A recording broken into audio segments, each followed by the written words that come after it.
सभी दर्शकों को मेरा नमस्कार। पूर्व व्याख्यान में मैंने आपके सामने अपादान कारक तथा पंचमी विभक्ति से संबंधित सूत्रों पर चर्चा की थी। आज उसी संदर्भ में कुछ सूत्र रह गए थे, उन पर मैं चर्चा करूंगी और इसके साथ साथ मैं षष्ठी विभक्ति से संबंधित सूत्रों पर भी आपके साथ चर्चा करूंगी। तो पंचमी विभक्ति से संबंधित एक सूत्र जो हमारे सामने है वो है करणे च स्तोकाल्प कृच् कतिपयस्य असत्व वचनस्य।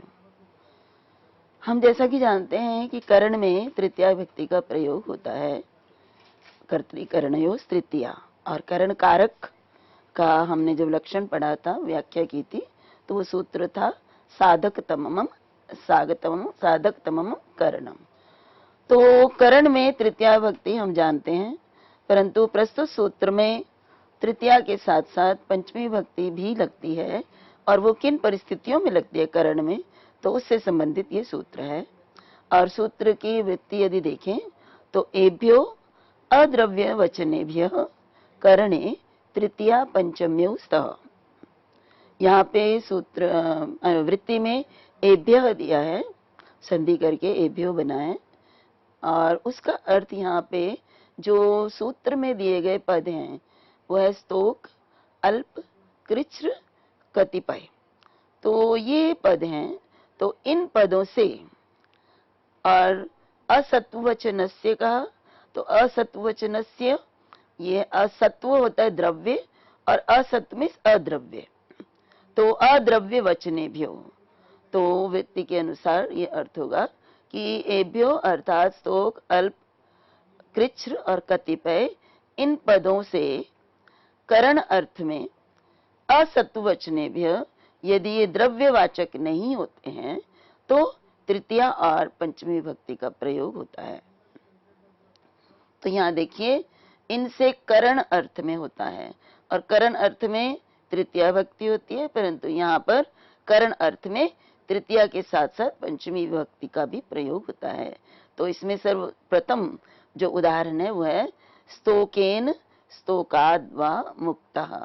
तो यहाँ पे स्तोक ये शब्द है, और इससे तृतीया विभक्ति और पंचमी दोनों का प्रयोग हुआ है, और इस वाक्य के अनुसार स्तोक सरलता से मुक्तः, मुक्त हो गया। तो ये मुक्ति जो है, मुक्ति रूपी जो क्रिया है, वो उसका साधन साधकतम क्या है, स्तोक, सरलता, उसकी मुक्ति का साधन है सरलता।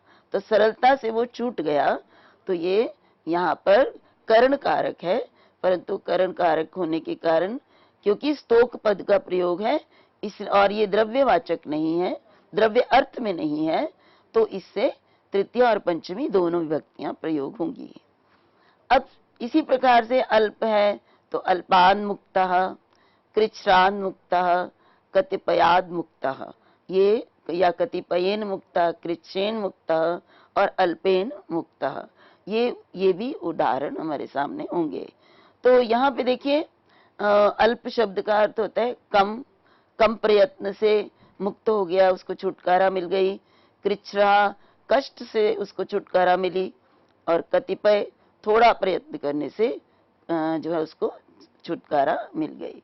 तो यहाँ पर जितने भी ये पद हमारे सामने हैं ये करण अर्थ में प्रयुक्त हुए हैं, इसलिए इनसे तृतीया विभक्ति तो होती ही है, प्रस्तुत सूत्र से विकल्प से पंचमी भी होती है। अब यहाँ पर ये देखना अनिवार्य है कि सूत्र में असत्व वचनस्य इस पद के प्रयोग का क्या प्रयोजन है। तो यहाँ पे द्रव्य, तो सत्व का अर्थ मैंने भी आपको बताया द्रव्य, तो अद्रव्य में द्रव्य अर्थ नहीं होना चाहिए, तो यहाँ पे द्रव्य तो ये, लेकिन यदि द्रव्य अर्थ है तो स्तोकेन विषेण हतः। तो यहाँ पे ये जो स्तोक शब्द है ये विष अर्थात विष एक द्रव्य है, तो विष के लिए प्रयुक्त हुआ है, इसलिए इसकी केवल मात्र करण संज्ञा होने के कारण तृतीया ही होगी, पंचमी नहीं होगी, क्योंकि ये सत्व अर्थ में प्रयुक्त हुआ है, इसलिए विष के अर्थ में ये प्रयुक्त हुआ है, इसलिए इसमें तृतीया का ही प्रयोग होगा, पंचमी नहीं होगी। अब अगला सूत्र पुनः पंचमी विभक्ति से संबंधित है और ये सूत्र है दूरांतिकार्थेभ्यो द्वितीया च। तो ये सूत्र है दूर और अंतिक, दूर मीन्स दूर और अंतिक मीन्स समीप, अर्थेभ्यो मीन्स अर्थ वाले शब्दों के साथ द्वितीया च, द्वितीय विभक्ति का प्रयोग होता है। अभी च को भी स्पष्ट करती हूँ। इसकी वृत्ति है एभ्यो द्वितीया स्यात्, और एभ्यो दूर और अंतिक में समीप, तो समीप दूर और समीप अर्थ वाले शब्दों के साथ द्वितीय विभक्ति का प्रयोग होता है। और चात पंचमी तृतीय च, और च का प्रयोग करने का प्रयोजन यह है कि द्वितीया के साथ साथ पंचमी भी होती है और तृतीया भी होती है। तो यहाँ देखिए समझने की आवश्यकता है कि द्वितीया कहा और च से पंचमी और तृतीया क्यों कहा, क्योंकि पूर्व सूत्रों से तृतीया का की अनुवृत्ति और पंचमी की अनुवृत्ति आ रही है। अपादाने पंचमी से पंचमी और एनपा साधन अर्थ में तृतीया विभक्ति का प्रयोग यहाँ पे हुआ है। इसलिए पंचमी और तृतीया की अनुवृत्ति होने के कारण च के कारण यहाँ पंचमी भी होती है, तृतीया भी होती है। तो इसकी वृत्ति में आगे जो बताया उसको स्पष्ट करना आवश्यक है। प्रातिपदिकार्थ मात्रे विधि रयम। अब जो ये विधि है, ये जो विधि अर्थात जिस सूत्र से कोई कार्य किया जाता है वो कार्य विधि कहलाता है।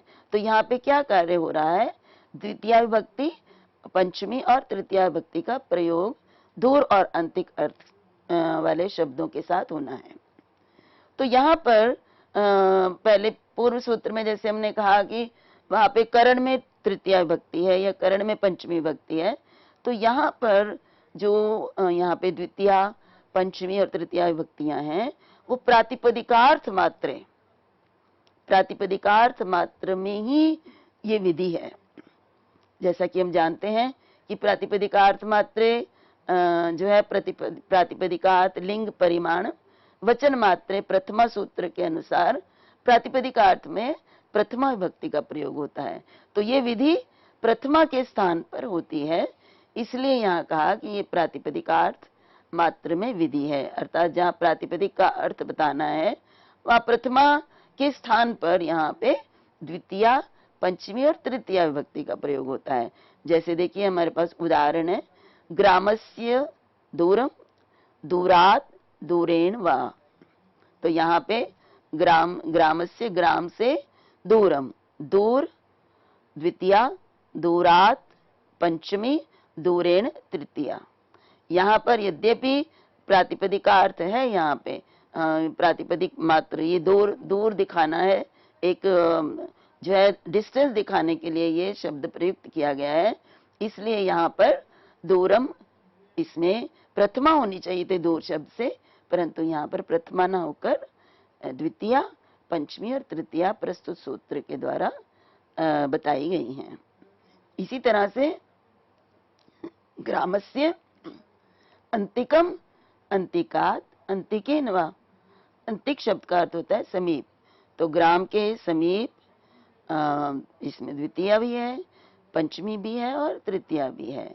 तो यहाँ पे सूत्र के अनुसार दूर और अंतिक अर्थ वाले शब्दों से द्वितीय भक्ति, पंचमी भक्ति और तृतीय भक्ति लगती है। यहाँ पे ये ध्यान रखिएगा कि इन्हीं शब्दों से पंचमी लगती है, तृतीया और द्वितीया। इनके अर्थ में कौन सी भक्ति लगती है ये हमारे पास अभी आगे सूत्र आएगा जिसमें मैं आपके सामने स्पष्ट करूंगी। तो इस प्रकार से पंचमी भक्ति यहीं पर समाप्त होती है। इसके बाद हम षष्ठी भक्ति से संबंधित सूत्रों को देखेंगे, उनकी व्याख्या करेंगे। और यहाँ पे मैं एक बात बताना चाहती हूँ कि षष्ठी भक्ति यहाँ पे क्यों कहा, जबकि हमने बाकी सभी जितने भी विभक्तियों को पढ़ा है उसमें सबसे पहले हम कारक का स्पष्टीकरण करते हैं और फिर हम बताते हैं कि कारक में इस जो है अमुक कारक में अमुक विभक्ति का प्रयोग होता है। परंतु यहाँ पर हमने आरंभ में ही षष्ठी विभक्ति बता दी, तो इसका क्या प्रयोजन है, क्यों ऐसा कहा गया है, ये मैं आगे सूत्र की व्याख्या के संदर्भ में आपके सामने स्पष्ट करूंगी। षष्ठी विभक्ति का सबसे पहला सूत्र है षष्ठी शेषे। तो इसका जो है शेष अर्थात जो बच जाता है उसमें षष्ठी विभक्ति का प्रयोग होता है। अब यहाँ पे शेष से क्या तात्पर्य है, तो शेष का तात्पर्य स्पष्ट करते हुए भट्टोजी दीक्षित ने अपनी वृत्ति में जो कहा, पहले मैं उसको स्पष्ट करूंगी, उसके बाद अन्य आचार्यों के आधार पर जो अर्थ प्राप्त होता है वो भी आपके सामने प्रस्तुत करूंगी।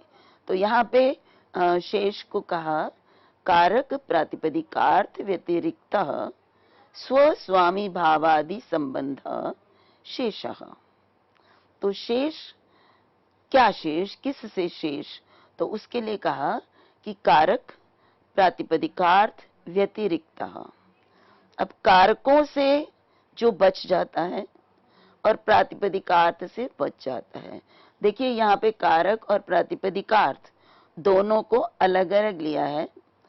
कारक में कर्म, करण, संप्रदान, अपादान और अधिकरण ये कारक आ जाते हैं, क्योंकि कारक का क्रिया के साथ कोई ना कोई संबंध होता है, तभी वो कारक कहलाते हैं। तो क्रिया के साथ संबंध जिस प्रकार का भी है उसके अनुसार वो उसको वही कारक संज्ञा दी गई है। तो कर्म आदि कारक, और प्रातिपदिकार्थ को अलग से लिया गया, क्योंकि प्रातिपदिकार्थ केवल मात्र प्रातिपदिक का जो अर्थ होता है, और प्रातिपदिक का प्रयोग क्योंकि बिना विभक्ति के नहीं हो सकता, और वो प्रातिपदिक को यदि हम बताना चाहते हैं कि ये राम है, ये मोहन है, ये पुस्तक है, तो इसको यदि हम वाक्य में प्रयोग करके बताना चाहते हैं तो राम अर्थ बताने के लिए हमें उससे विभक्ति का प्रयोग करना पड़ता है, वो प्रथमा विभक्ति है। तो कारक और प्रातिपदिकार्थ दोनों में अंतर यह है कि कारक में तो क्रिया के साथ संबंध होता है, लेकिन प्रातिपदिकार्थ अपने आप में ही स्वतंत्र होता है, उसके ही अर्थ को बताने के लिए प्रथमा विभक्ति का प्रयोग किया जाता है। तो इसलिए यहाँ पे इसका अर्थ ये हुआ कि कारक जितने भी हैं और प्रातिपदिकार्थ इनसे जो भिन्न है, तो इनसे क्या बच जाता है, शेष क्या बचता है। यदि हम वाक्य की दृष्टि से देखें तो वाक्य में कर्म भी हो गया क्रिया के साथ, जहाँ पे जो अभीष्टतम होगा प्राप्ति के लिए वो कर्म कारक है। करण है जो क्रिया सिद्धि में साधकतम होता है, सबसे अधिक सहायक होता है। और संप्रदान होता है दान क्रिया के कर्म से करता जिसको सबसे अधिक प्राप्त करना चाहता है, वो हो गया आपका संप्रदान। और फिर उसके बाद आपका जो ध्रुवम अपाय अपादानम, ये अपाय अर्थात विश्लेष, तो विश्लेष रूपी कार्य या क्रिया में जो ध्रुव होगा, जो अवधिभूत कारक होता, वो अपादान कारक कहलाता है। और जो है उसके बाद आपका अधिकरण कारक है आधारो अधिकरणे। तो क्रिया का जो आधार होता है कर्ता और कर्म के माध्यम से, वो अधिकरण कहलाता है। तो देखिए इन सब में क्रिया का संबंध कारक के साथ है, जिन पदों के साथ संबंध है उनमें विभक्तियां हैं। अब और प्रातिपदिकार्थ तो हमने देखा ही है कि राम भोजन खाता है, तो राम यहाँ पे प्रातिपदिकार्थ राम व्यक्ति को बताने के लिए हमने प्रथमा विभक्ति का प्रयोग किया। इस पर हमने विस्तृत चर्चा भी की थी, अनभिहिते और अभिहिते में प्रथमा अभिहिते में होती है या अनभिहिते में होती है, तो ये एक अलग चर्चा है। अब यहाँ पे मैं ये आपको बता रही थी कि अब शेष क्या बचता है किसी भी वाक्य में। यदि मैं आपको एक वाक्य बोलती हूँ कि राम ने दशरथ नहीं कहेंगे, राम ने रावण के पुत्र मेघनाद को मारा, हालांकि मारा लक्ष्मण ने है, लेकिन मैं वाक्य आपके सामने इस प्रकार से दिखाना चाहती हूँ कि किस तरह से यहाँ पे कारक और षष्ठी विभक्ति। तो यहाँ पे देखिए राम ने भी हो गया, फिर हमने कहा मेघनाद को, तो ये भी हो गया जो है कर्म कारक हो गया। फिर यहाँ पे बाण से भी हो गया, इसमें बाण है आपका साधकतम। अब यहाँ पे जो शेष बचा है वो है क्या, रावण के पुत्र, पुत्र भी हो गया, पुत्र तो कर्म हो गया ना। तो यहाँ पे रावण का पुत्र, तो यहाँ पर जो है रावण का क्रिया के साथ कोई संबंध साक्षात रूप से है ही नहीं, क्रिया में अन्वय नहीं हो रहा। यदि हम इसको भी कहें कि क्रिया अन्वयी कारकम, तो यहाँ पर जो रावण है इसका क्रिया में अन्वय नहीं हो रहा है। तो कारक के कारण यहाँ पर हम विभक्ति कैसे बताएंगे? तो ये बच गया, ये शेष है। और ये क्या है? ये संबंध है, दो पदों में परस्पर संबंध है। किसमें? रावण और पुत्र में। रावण और रावण के पुत्र में, दोनों में ये संबंध है हमारे सामने। और ये संबंध कैसा है? ये जन्य जनक का संबंध है। रावण जनक है और जो पुत्र है वो जन्य है। तो इस संबंध तो कई प्रकार का होता है, आगे इसको और भी स्पष्ट करूंगी। लेकिन यहां मैं ये बताना चाहती हूं कि ये जो है, ये वाक्य में ये शेष है, ये किसी कारक के द्वारा स्पष्ट नहीं हो रहा, प्रातिपदिक अर्थ भी नहीं है। तो यहाँ इसमें जो है कारक तो हम बता नहीं सकते, लेकिन अपदम न प्रयुंजित, कोई भी पद जो है शब्द बिना पद के प्रयुक्त नहीं हो सकता। और पद बनाने के लिए सुप्तिंगंतम पदम सूत्र द्वारा विभक्ति का प्रयोग होता है। तो इसलिए ये जो संबंध है इसको शेष कहेंगे। तो यहाँ पे देखिए बताया, कारक प्रातिपदिकार्थ व्यतिरिक्त स्व स्वामी भाव आदि संबंध। तो स्व स्वामी भाव आदि संबंध अनेक प्रकार के होते हैं। मैंने अभी एक आपको बताया जन्य जनक, एक होता है स्वामी और सेवक का संबंध जिसे स्व स्वामी भाव संबंध कहते हैं। एक होता है अवयव अवयवी संबंध, जैसे शरीर के और शरीर उसके अंग, इनमें अवयव अवयवी संबंध होता है। तो इसी प्रकार से संबंध अनेक प्रकार के होते हैं। तो ये जितने भी संबंध हैं ये सब संबंध शेष कहलाते हैं। और शेष क्यों कहलाते हैं? क्योंकि क्रिया के साथ इनका कोई विशेष साक्षात संबंध नहीं होता है।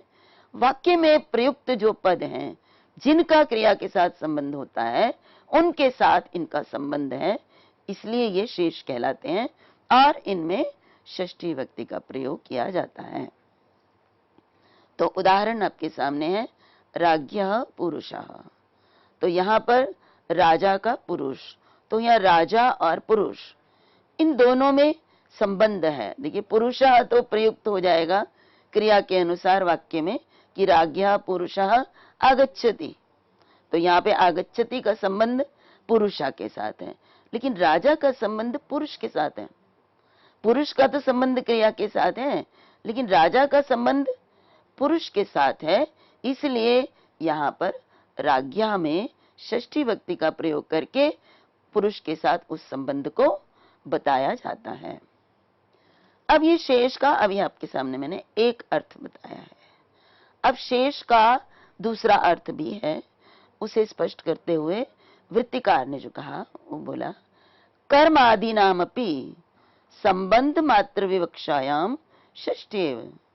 अब षष्ठी विभक्ति शेष में तो प्रयुक्त होती है क्योंकि शेष संबंध बोधक है। अब यहाँ पे कहा कि कर्म आदि नाम पे, तो कर्म आदि कारकों में तो षष्ठी विभक्ति का प्रयोग नहीं होता, क्योंकि अभी मैंने आपको बताया कि कारक से भिन्न जो संबंध होता है उसमें षष्ठी होती है। परंतु अब शेष का दूसरा अर्थ है कि कर्म आदि जो कारक हैं उनकी भी यदि संबंध मात्र विवक्षा हो, यदि उनके भी संबंध मात्र को कहने की इच्छा हो, तो वहां भी षष्ठी विभक्ति होती है। देखिए अब यहाँ पे ये तो हम जानते हैं कि विवक्षातः कारकाणि संति, कारक वक्ता की इच्छा के अनुसार होते हैं। अब देखिए कारक एक बहुत महत्वपूर्ण विषय है वाक्य रचना में, या इसको हम दूसरे शब्दों के भाषा विज्ञान की दृष्टि से। आचार्य पाणिनि एक बहुत बड़े भाषा वैज्ञानिक थे और भाषा में प्रयुक्त वाक्यों में कौन से शब्द किस अर्थ में किस प्रकार से प्रयुक्त होगा, भाषा में कैसे प्रयुक्त होते हैं, उनके अनुसार उन्होंने अपने सूत्रों को दिया है।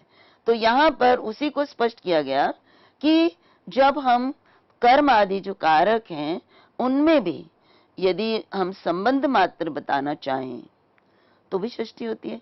कोई रोक नहीं सकता हमें वाक्य प्रयोग करने में। यदि वाक्य शुद्ध है तो हम अपने वाक्य को अपनी इच्छा के अनुसार उसकी रचना कर सकते हैं। तो यदि मैं चाहूं कि मैं इसमें अमुक पद को कर्म के रूप में नहीं कहना चाहती, मैं उसका संबंध बताना चाहती हूँ अन्य पद के साथ, तो वहां पर भी षष्ठी विभक्ति का प्रयोग होगा, ना कि कर्म आदि विभक्तियां जो प्राप्त होती हैं। जैसे उदाहरण है आपके सामने, सताम गतम।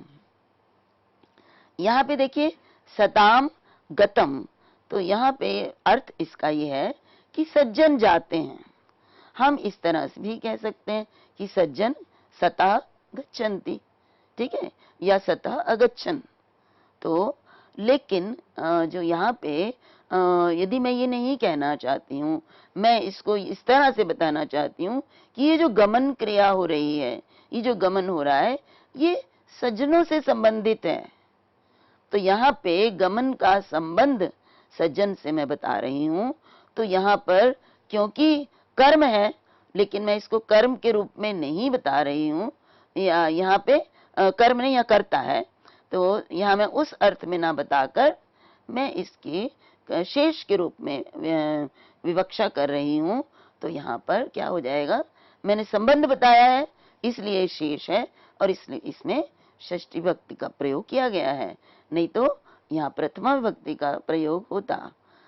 उसके बाद देखिए आपका ये है सर्पिषु जानीते। अब सर्पिष इसको कहते हैं कि घी को, तो जानीते या घी के द्वारा प्रवृत्त होता है, ये अर्थ है कि घी से प्रवृत्ति होती है।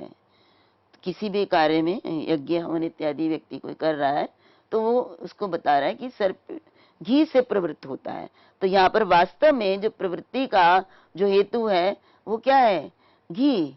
तो यहाँ सर्पिष, तो सर्पिष यहाँ पे यद्यपि करण कारक है, तृतीया विभक्ति का यहाँ विषय है, लेकिन यदि व्यक्ति ये नहीं कहना चाहता, वो ये व्यक्ति ये कहना चाहता है कि ये प्रवृत्ति सर्पिष अर्थात घी से संबंधित है, तो ये वक्ता की इच्छा के कारण यहाँ पर हमने घी और जो प्रवृत्ति है इन दोनों में संबंध स्थापित किया है। तो संबंध के रूप में कहना चाहते हैं, तो यहाँ पर शेष है, ये भी शेष है। यदि हम इन कर्म आदि की विवक्षा नहीं करना चाहते और अन्य के द्वारा संबंध बताना चाहते हैं, तो ये भी हमारा क्या है, शेष है, और इसमें भी षष्ठी विभक्ति का प्रयोग होता है। इसी प्रकार से मातुः स्मरति, यहाँ पर माता को स्मरण करता है, तो यहाँ पर मातरम यहाँ कर्म कारक है, लेकिन वो ये नहीं कहकर उसको कहने की इच्छा है कि इस स्मरण का संबंध माता से है, तो इसलिए यहाँ मातृ शब्द से कर्मणि द्वितीया से द्वितीया ना होकर षष्ठी विभक्ति का प्रयोग हुआ है, क्योंकि यहाँ ये विवक्षा नहीं है कर्म की, इसलिए ये शेष है। तो अभी इतना ही। अगले व्याख्यान में इसी से संबंधित अन्य उदाहरणों पर मैं आपके सामने चर्चा करूंगी। तब तक के लिए सभी को मेरा नमस्कार।